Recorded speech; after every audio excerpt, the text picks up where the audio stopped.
Dear friends, నమస్తే. నేను మీ విజయ. ఎలా ఉన్నారు? బాగున్నారు కదా?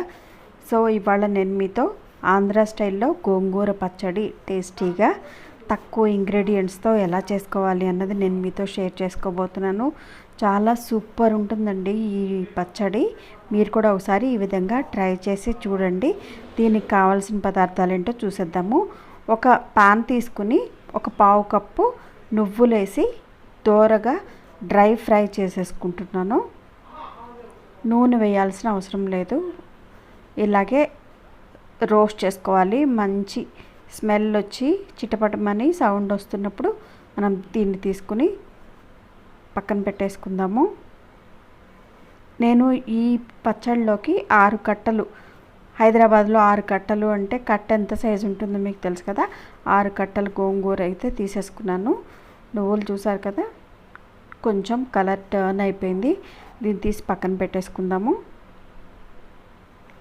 సో 6 కట్టలు గోంగూరని కాడలు లేకుండా ఒలిచేసుకుని పక్కన పెట్టేసుకోవాలి. మంచిగా కడిగి పెట్టేసుకోండి. నీళ్లు పోయేదాకా ఆరబెట్టేసుకుంటే ఇంకా మంచిది. ఇదే ప్యాన్లోకి 2 టేబుల్ స్పూన్లు ఆయిల్ తీసుకున్నాను. దీంట్లోకి నేను దాదాపు ఒక 25 ఎండుమిరపకాయలు. ఈ ఎండుమిరపకాయల్లో కారం తక్కువగా ఉంది, అందుకని నేను ఇంత క్వాంటిటీ తీసుకోవాల్సి వచ్చిందనమాట.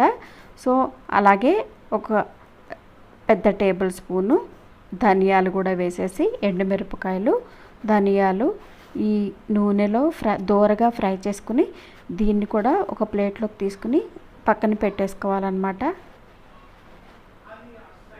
మరీ మాడిపోకుండా చూసుకోండి, జస్ట్ వేగాలన్నమాట. మనకి ధనియాలు వేగుతున్నప్పుడే మంచి స్మెల్ వస్తుంది.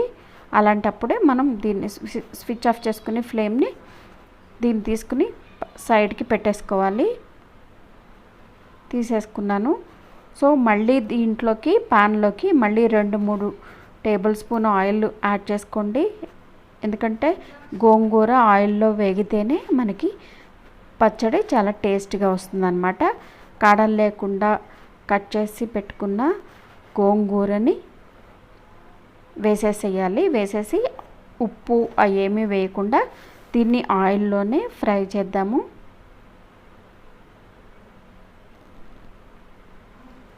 అలా 1 నిమిషం మూత పెట్టి ఉంచితే మనకి ఇలా దగ్గరగా ఉడికిపోయి కనిపిస్తుంది అనమాట. సో దీన్ని ఆయిల్లో ఎంతసేపు మనం ఫ్రై చేస్తే గోంగూరని అంత బాగా టేస్ట్ వస్తుందన్నమాట. ఇదే ఆయిల్లో ఇదే గోంగూరలో మనం పసుపు కూడా యాడ్ చేసి దాదాపుగా 5 నుంచి 7 నిమిషాల వరకు ఫ్రై చేసుకోవాలి, వాటర్ డ్రై అయిపోయే వరకు. సో ఇప్పుడు నువ్వుల్ని మిక్సీ జార్లోకి యాడ్ చేసేసాను. అలాగే ధనియాలు, ఎండుమిరపకాయలు కూడా వేసేసుకుంటున్నాను జార్లోకి.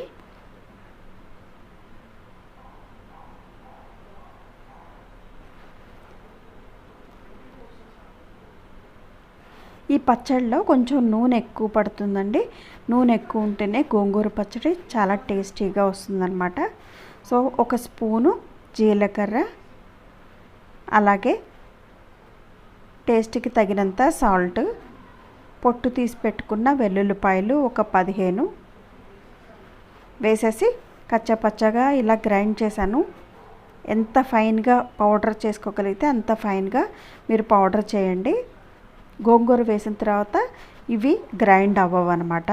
అందుకని మ్యాక్సిమం ముందే మనం మెత్తగా గ్రైండ్ చేసుకోవాలి. తర్వాత గోంగూరను కూడా వేసుకుని బాగా గ్రైండ్ చేసేసుకుందాము. సో ఇలా గ్రైండ్ చేసేసుకున్నానండి. మెత్తగా గ్రైండ్ చేసుకున్నది ఒక బౌల్లోకి తీసేసుకుందాము. ఇప్పుడు దీనికి పోపు పెట్టుకోవాలన్నమాట. సో పచ్చి ఉల్లిపాయలండి. పచ్చి ఉల్లిపాయలని చిన్న ముక్కలుగా తరిగేసుకుంటే ఈ గోంగూర పచ్చడిలోకి సూపర్ హైలైట్గా ఉంటుంది టేస్ట్. సో ఒక చిన్న పాన్ తీసుకుని ఒక 2-3 టేబుల్ స్పూన్ ఆయిల్ అయితే యాడ్ చేశాను. ఒక పావు టీ స్పూన్ జీలకర్ర, అలాగే ఒక పావు టీ స్పూను ఆవాలు వేసి కొంచెం చిటపటమని అనగానే ఇంగువ వేసేసి, ఇంగువతో కూడిన ఈ పోపుని నేను గోంగూర పచ్చడిలోకి యాడ్ చేసేసాను. ఎంతో టేస్టీగా సూపర్ టేస్ట్ ఉంటుందండి. ఇది మామూలు టేస్ట్గా ఉండదు. ఈ విధంగా మీరు ఒక్కసారి చేసుకుని చూస్తే ఈ టేస్ట్ని అస్సలు మర్చిపోలేరనమాట. Thank you for watching my video. మరెన్నో కొత్త రెసిపీస్తో నేను మీ ముందుకు వచ్చేస్తాను. అంతవరకు సైనింగ్ ఆఫ్ విజయ. బాయ్.